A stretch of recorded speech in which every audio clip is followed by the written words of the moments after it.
Dah malam Kamis hari Kamis malam Jumat ya. Kita kembali dipertemukan oleh Allah Subhanahu wa taala dalam rangka menambah pengetahuan kita, mengisi kalbu kita dengan hal-hal yang baik, sesuatu yang bisa kita amalkan di dalam kehidupan kita. Tetapi sebelum kita lanjutkan, yang kemarin sudah kita baca tentang cerita Khadijah ya. Tapi sebelum kita lanjutkan ini, ada beberapa hal yang mau saya sampaikan yang ini Ustaz anggap perlulah untuk disampaikan kepada anak-anak Ustaz seluruhnya. Pertanyaannya, mana yang harus kita dahulukan, ilmukah atau adabkah?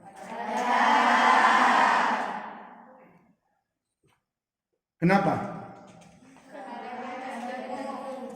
Kenapa? Adab di atas ilmu. Jadi kalau seperti itu, tujuan kita ke pondok ini adalah untuk tapi adab yang penting.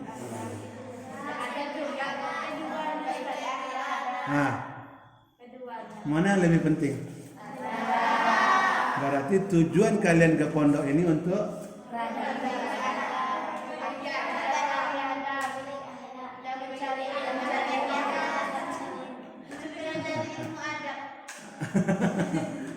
jadi kata ulama, beradablah kalian sebelum kalian berilmu. Kenapa? Karena orang berilmu, syukran, kalau tidak beradab, maka ilmunya tidak bermanfaat. Ya. Tidak berkah, tidak berguna. Kenapa? Karena banyak sekarang orang yang berilmu, tinggi titelnya doktor, profesor, tetapi ilmunya tadi tidak dibarengi dengan adab. Akhirnya apa? Banyak yang sombong dengan ilmu pengetahuan. Lah, guru ini itu aja disampaikannya, nggak ngerti saya dah. Ini aja yang dibuatnya, ini aja yang dibicarakannya. Dari dulu saya sudah tahu ini. Timbul kesombongan di dalam dirinya, timbul keangkuhan di dalam dirinya, sehingga ilmu dia tidak akan mendatangkan keberkahan, manfaat, dan tidak ada guna. Makanya di sini Ustaz ingin mengingatkan ya kepada kita seluruhnya tanpa terkecuali, beradablah kita dimanapun dan kapan. Lihat baginda Rasulullah Sallallahu Alaihi Wasallam. Kalau kalian baca sejarah, siapa yang sudah mengkhatamkan membaca Khulasatul Nurul Yakin SKI, siapa yang sudah khatam membacanya, yang sudah tamat membacanya? Nggak ada yang tamat membacanya. Ada nggak terjemahan Khulasatul Nurul Yakin? Apa judulnya terjemahan itu? Sejarah singkat kehidupan Nabi Muhammad Sallallahu Alaihi Wasallam. Sudah ada yang pernah membacanya? Itu kalau kalian lihat, kebanyakan dari orang kafir Quraisy masuk Islam karena diperangi Nabi atau karena melihat adab dan akhlak Nabi. Lebih banyak orang itu memeluk Islam karena adab dan akhlaknya. Makanya di dalam Islam itu sebenarnya unsur paksaan itu tidak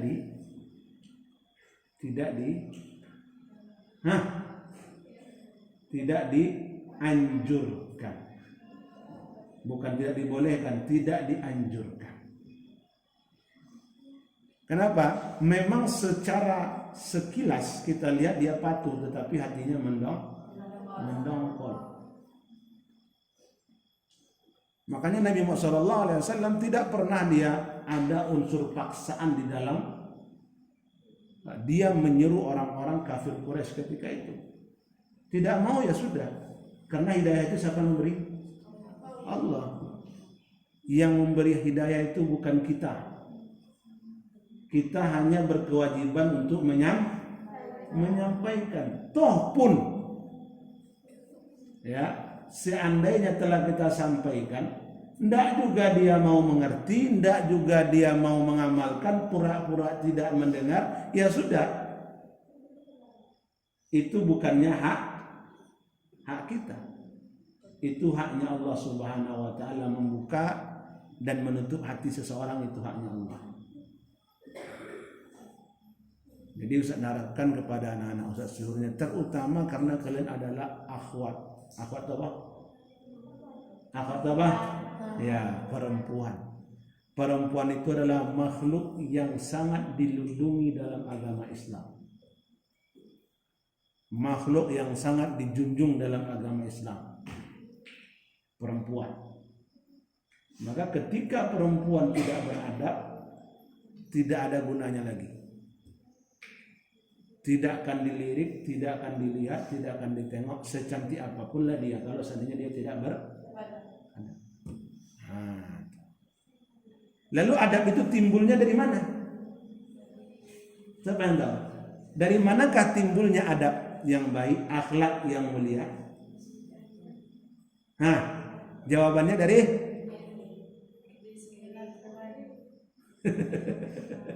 dari peraturan. Dari mana timbulnya adab yang baik, akhlak yang mulia, dari mana? Siapa yang tahu?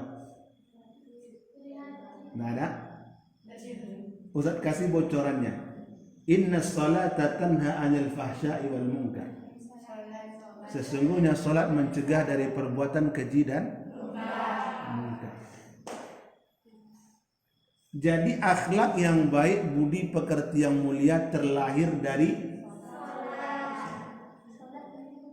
salat yang baik, salat yang sesuai dengan yang diajarkan Nabi, itulah yang akan menimbulkan akhlak budi pekerti yang baik. Tapi kalau salatnya tidak baik, jangan harap anak itu akan berbudi pekerti yang baik. Ustaz tanya sekarang. Sudah berapa lama kalian di pondok ini? Sudah 3 bulan ya? 3 bulan.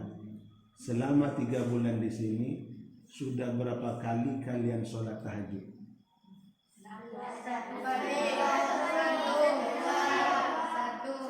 1, 2, 3. Yang jujur ya, yang jujur.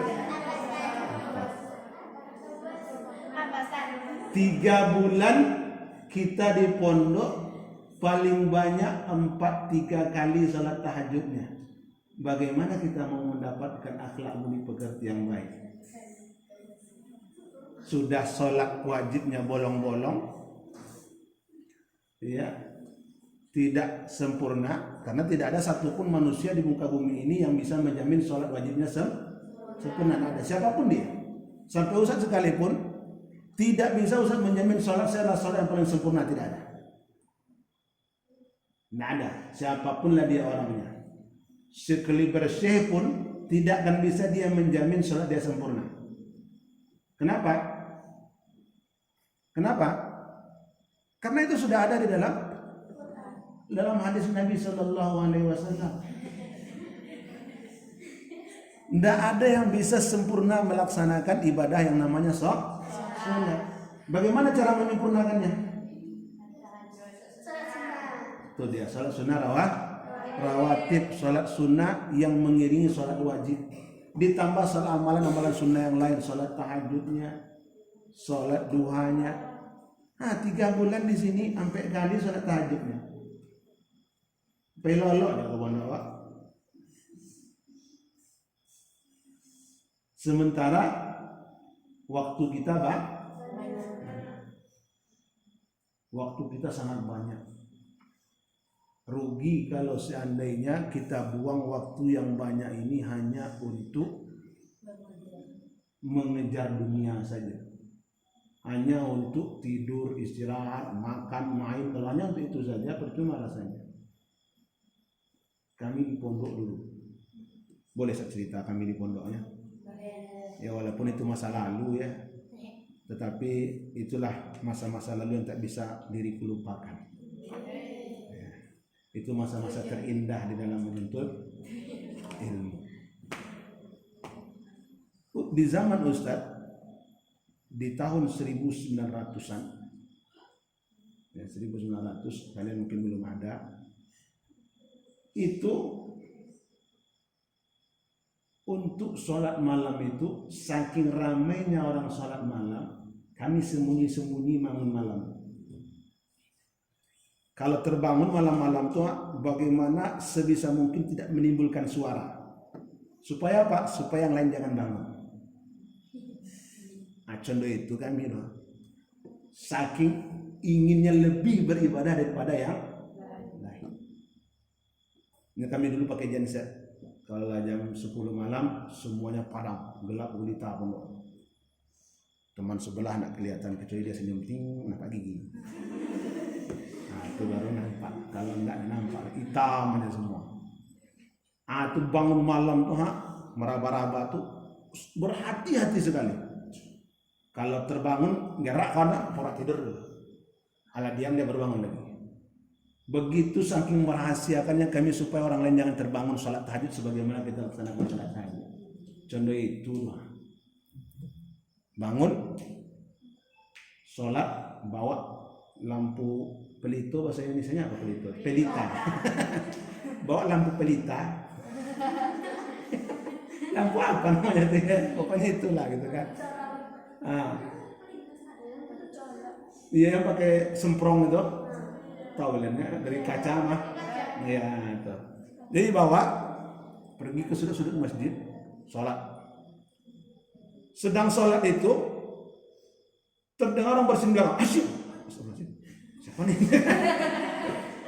Surah assalamualaikum. Tengok. Jago Pak Jago sen. Kiranya bangun pula kawan satu lagi. Berarti tidak setan, tidak jin lah. Sholat lagi. Selesai beberapa rakaat, tengok banyaknya mana kan? Saking tidak ingin ketinggalannya, akhirnya masjid itu penuh dengan pelita-pelita orang ingin sholat. Bahkan ada adik kelas Ustaz yang sekarang dia sudah menjadi yayasan di salah satu pondok terkaya dan ternama di Pekanbaru. Itu Ustaz salutnya dengan dia itu, dia sholat tahajudnya tidak banyak rakaatnya, tapi dia paling lambat selesai tahajudnya. Lah sekian rakaat dan ini serakaat tidak selesai ya saya bilang. Apa tidur dia apa nih? Jadi selesai Ustaz tanya, apa yang kamu baca? Dan sholat tahajud lo bang sambil murojaah hafalan. Bang ada manfaatnya dapat diambil, pahala dapat, hafalan terulang. Contoh pun 1 rakaat sajus. Lah mau nggak 1 rakaat sajus? Pernah kali nyoba? Sholat tahajudnya ada, nyoba.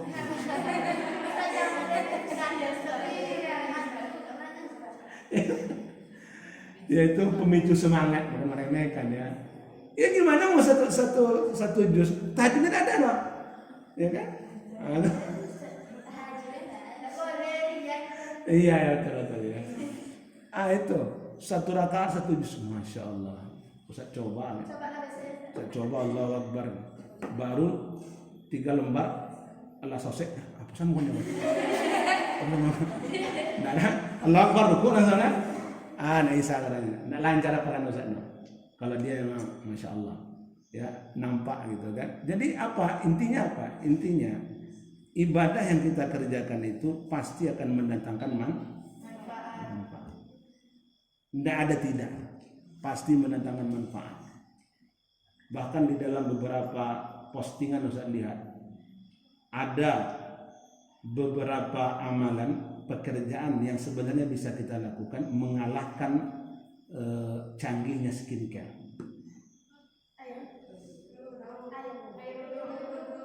Bangun sepertiga malam, mandi, berwudu, sholat, baca Al-Quran, berdoa.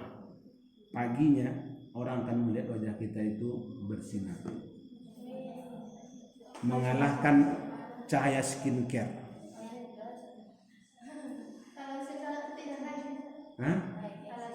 Walaupun sebenarnya pada dasarnya kita merasa kantuk gitu ya, tapi orang yang melihat kita itu apa wajah kita itu ya seolah-olah bercahaya, hidup. Orang melihat memandang kita itu. Iya bagi kita biasa aja, tetapi itulah manfaat daripada bangun malam. Makanya para ulama, orang-orang soleh kalau kalian lihat, solehah malam. Kalau sholat isya subuhnya jam kayak kita di jam 5 kurang berapa? 2 menit. Ya kurang 10 atau kurang sekian ya. Nah itu azan, berarti sepertiga malamnya itu di jam ya 3:30 jam 4-an. Itu sepertiga malamnya masih bisa. Jam 3 terlalu cepat. 4:30 ya, bisa 3:30 jam 3:30 bisa. Ya, tapi kalau bisa kalian angkat itu lebih bagus itu. Cuman kan paginya pasti ngantuk kalau cepat kali kita jam 3 atau jam itu ngantuk pasti ngantuk. Karena Nabi Shallallahu Alaihi Wasallam ya dia sholat tahajud itu assalamualaikum selesai tahajud orang langsung azan subuh. Berarti jarak sepertiga malam sholat tahajud Nabi itu dengan subuh tidak terlalu jauh. Kenapa? Manfaatnya juga yang dapat kita ambil dari sholat tahajud apa? Sholat subuh kita tidak terlambat.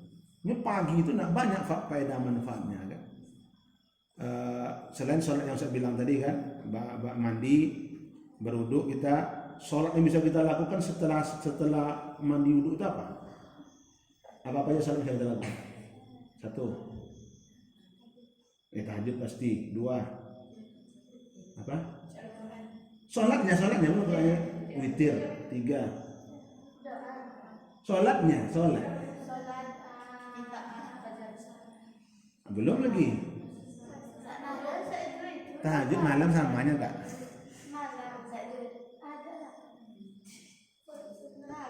Sholat sunnah setelah wudu ada. Sholat sunnah taubat banyak bisa kita lakukan. Ayo mau tahu atau mau tahu bingit? Ya, yang pertama tentu sholat sunnah, sholat sunnah setelah wudu itu yang pertama. Ya, setelah itu sholat taubat. Nah, 2, sholat sunnah itu kan masna.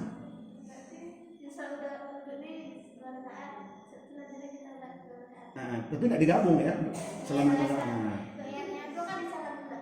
Iya, kan tergantung berapa kali mau sholatnya. Sholat tahajud, terakhir itu dengan sholat. Iya, witir penutup. Banyak faedahnya, banyak manfaatnya. Sementara selama ini kita hanya tahu sholat itu hanya sholat tahajud dan sholat duha saja. Nah, bisa kita laksanakan sholat-sholat seperti itu malam. Selain manfaat secara duniawi, manfaat secara akhirat juga kita dapat. Niatnya apa saja? Ya niat sholat. Nggak perlu nawaitu. Kalau kamu baca ya apa nawaitu sholat tahajjud raka'ataini lillahi ta'ala. Ya. Ya, witir bisa satu rakaat.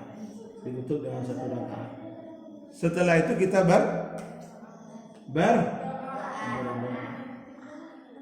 doa di sepertiga malam. Itu kata Allah Subhanahu wa taala. Nah, doa di sepertiga malam pada dalam hadis dikatakan ustujiba lahu. Doa di sepertiga malam akan dijawab oleh Allah Subhanahu wa taala. Ala 3 bulan di siko. Tidak pernah sama sekali. Astagfirullah. Sudah 3 bulan di pondok, tak pernah sholat tahajud. Paling tidaknya, ini paling minim ini ya. Ahad kita kan libur. Sudah sholat subuh bisa olok, sudah halal kok. Tidak belajar kita. Nah, malam Ahad itu sholat tahajud lagi kita. Kalau seandainya alasan pagi yang belajar ngantuk, sekali seminggu tidak bisa. Nah kan mungkin tidak. Kecuali orang yang malas. Nah, itu tidak dapat jawaban. Nah, sementara ini sudah besarnya nikmat fabiyahi alai rabbikuma tukadziban. Maka nikmat Allah mana lagi yang kau dustakan? Ya, pergunakan kesempatan yang adanya. Kalau sudah di rumah, nah, kalau sudah liburan, sudah sampai di rumah itu tidak ada satu pun lagi itu. Oh saya di rumah niat mau murojaah, saya di rumah tidak ada. Kecuali memang orang-orang yang dirahmati oleh Allah Subhanahu wa taala saja. Ya. Udah kayak nenek semua mah bersandar semua. Ngadap ke sini. Ngadap sini. Ya, ngadap. Baru tadi kita nyinggung masalah adab. Ya. Perhatikan. Jadi ini himbauan dari Ustadz sehingga kita di pondok ini memang terasa ada perubahan yang kita rasakan. Kalau kan sama saja dengan kita sebelum di pondok atau di sekolah kita sebelumnya, itulah manusia yang merugi. Orang yang hari ini sama dengan hari kemarin, maka dia adalah orang merugi. Hari ini sama dengan hari kemarin, rugi dia. Hari ini harus lebih baik daripada hari kemarin. Itu baru manusia yang beruntung. Kalau hari kemarin kita tidak pernah sholat duha, hari ini kita sholat duha. Kalau hari ini sudah sholat duha, hari besok mesti kita tambah dengan yang lain. Sholat apa boleh? Sholat tahajud malamnya. Sholat witir. Lah sudah, apalagi puasa lagi. Itu manusia akan mendapatkan kebaikan setiap saatnya. Ya. Ingat Nabi sallallahu alaihi wasallam pernah berkata, akmalul mu'minina imanan ahsanuhum khuluqan. Apa artinya tuh? Akmalul mu'minina imanan ahsanuhum khuluqan. Apa artinya? Ada yang tahu artinya? Sebaik-baik iman seseorang adalah orang yang paling baik akhlaknya. Jadi orang yang berakhlak sudah pasti dia beriman. Ya. Orang yang berakhlak mulia, orang yang beradab baik sudah pasti dia beriman. Lah pasti dilakukan. Bohong kalau ada orang mengatakan dia tidak beradab, dia katakan saya beriman, itu bohong. Nah ada dulu. Tetap orang beriman itu adalah orang beradab. Maka saya bilang tadi, adab lebih utama daripada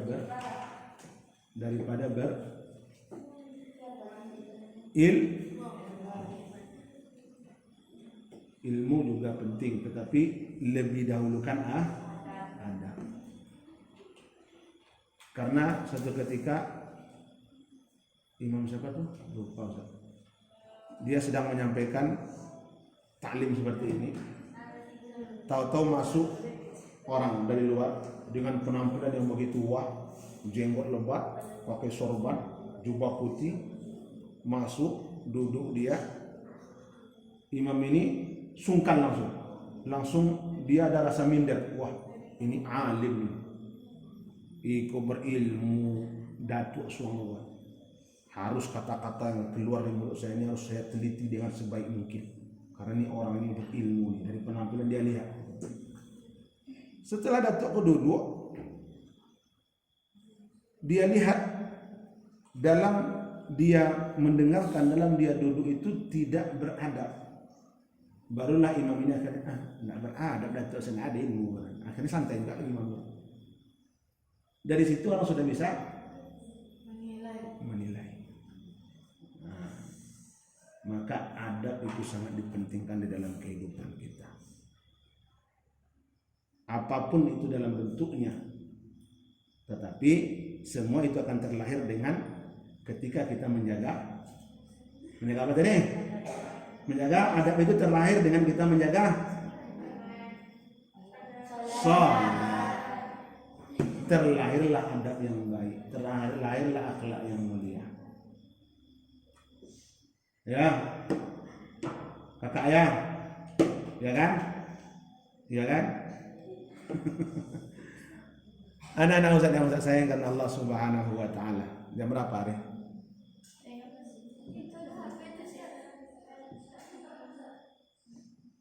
Iya, enggak bisa. Jam belum lagi. Belum jam 10 lagi. Ngantuk ya? Ya, Ustaz tadi udah tanya juga apakah tahlim atau tidak, karena tadi siang mereka masak-masak mungkin capek, saya bilang kan.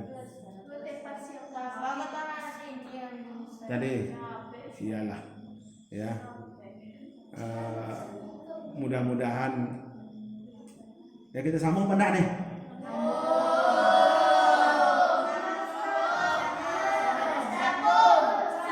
Ngomong.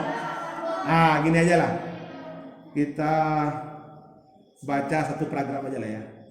Cerita Khadijah itu kemarin ya. Ya, baiklah anak Ustaz. Kemarin cerita Siti Khadijah, siapa yang tahu sudah sampai di mana? Ustaz baca ya.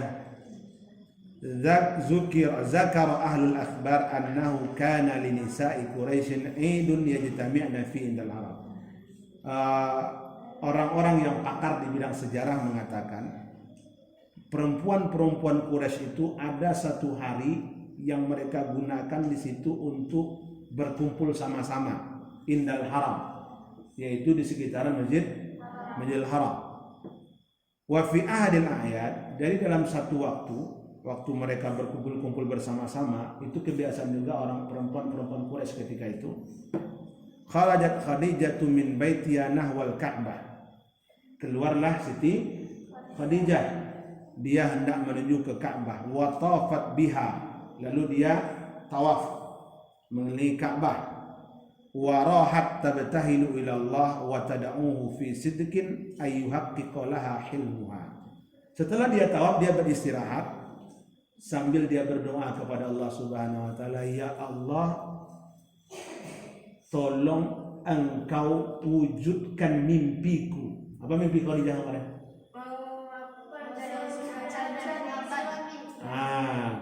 Dia ingin mencari suami seperti yang ada dalam mimpinya tadi. Jadi dia berdoa.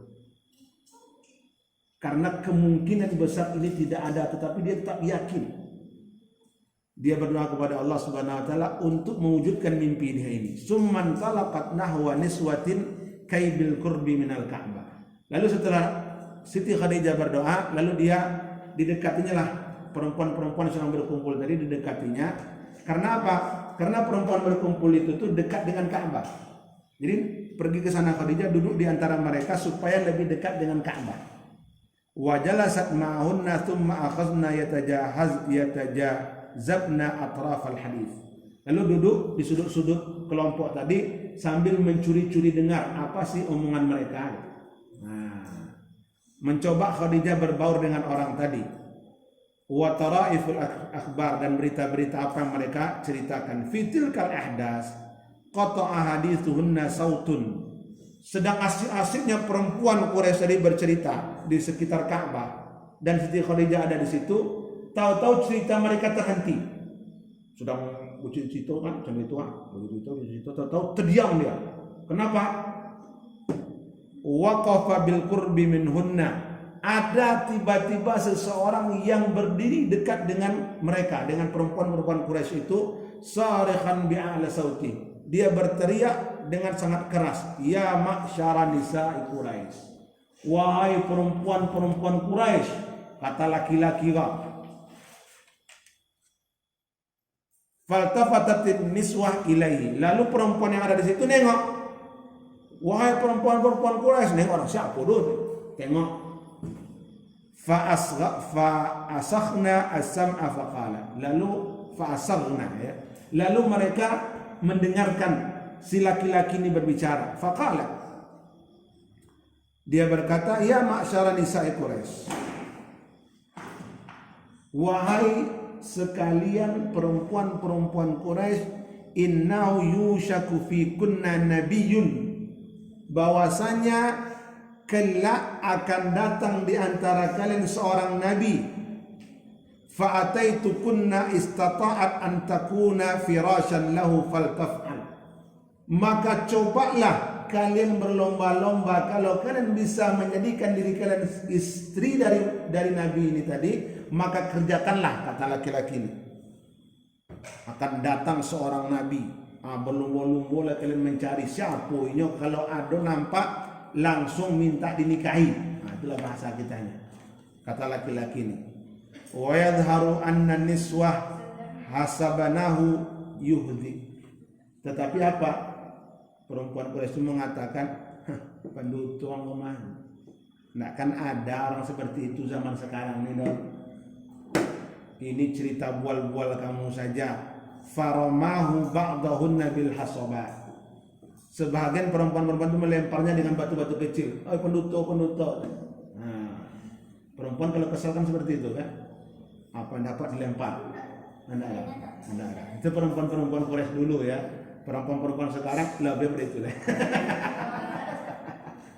Iya, memang bukan batu yang dilemparnya, tapi wah, nah itu lebih dahsyat sakitnya. Kalau batu sakit tapi bisa diobati. Tapi kalau ngeri ya. Itulah. Mana dia? Wa ba'dahunna al-akhar fa qadzafnahu bisaili minasyata'i masabah. Ini yang paling ngeri. Yang lainnya melemparnya dengan batu-batu kecil, yang lain mengatakan, "Woi gila, no lawaang." Tidak ada yang akan kamu sampaikan kepada kami selain ini lagi. Pergilah, bambui. Nah, itu yang lebih menyakitkan, gitu kan? Bainama qabbahnahu ukhrayat wa aghlazna lahul qaul wa ba'dahunna aghda an qawli fama alqaina lahu balan wa la sami'na minhu maqalan. Yes, ketika orang sudah mengumpat laki-laki ini mengganggu kami, jangan mapaila sitan ko hapong sampaikan rumah. Tidak ada satupun yang kamu sampaikan ini yang bisa menarik perhatian kami. Semua kamu sampaikan itu bohong. Tidak pergi jauh dari kami. Kami tidak akan mendengarkan, kami tidak akan peduli, kami tidak akan, pokoknya tidak akan kami dengarkan. Kata perempuan-perempuan itu. Amma sahifah Khadijah faqad khaffaqa qalbuha. Berbeda dengan Khadijah. Mendengar berita ini Khadijah langsung tersintak. Ini berita berarti benar toh mimpi saya ini. Nah, karena Khadijah yang mendapatkan mimpi tersebut, perempuan-perempuan lain tidak mendapatkan. Maka Khadijah tersentak dia. Berarti betul ini. Akan datang seorang nabi ini. Wala sa'duha. Lalu mulailah dia merasa gembira. Berarti tidak lama lagi mimpi saya ini akan terwujud. Fahadisu hadzal rajul atharu zikrayatiha. Dan omongan laki-laki yang berteriak tadi akan datang seorang nabi itu mengiang-iang terus di telinganya Siti Khadijah, teringat terus sampai ke rumah. Wa ada ila zakiratiha hilmuha alladhi laysa huwa biba'id. Sampai-sampai Siti Khadijah berpikir berarti tidak lama lagi mimpi saya ini akan terwujud. Tidak lama mulai akan datang pangeran yang saya dambakan. Siti Khadijah radhiyallahu habis satu pelajaran janji saya tadi, insyaallah besok kita akan sambung. Udahlah besok sambung, udah ngantuk ya.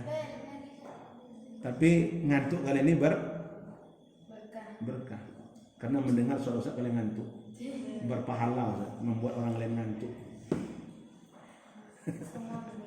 Ya kan? Nah, padahal ya sama bisa tidur kan, mendengar suara Ustaz kalian ngantuk kan? Pahala Ustaz. Banyak pahala Ustaz. Membuat orang lain nyaman. Ya anak-anak Ustaz yang Ustaz cintai karena Allah Subhanahu wa taala, mudah-mudahan apa yang kita bahas ini menjadi sesuatu yang bermanfaat bagi kita. Kalau ada salahnya tolong dimaafkan dan jangan dihiraukan, abaikan saja. Karena semua kesalahan itu datangnya dari syaitan. Ya, dan Ustaz mohon maaf sebesar-besarnya. Tapi kalau ada manfaatnya, ada baiknya, amalkanlah, terapkanlah di dalam kehidupan kalian karena sesungguhnya itu datangnya dari Allah Subhanahu wa taala. Bukan dari Ustaz.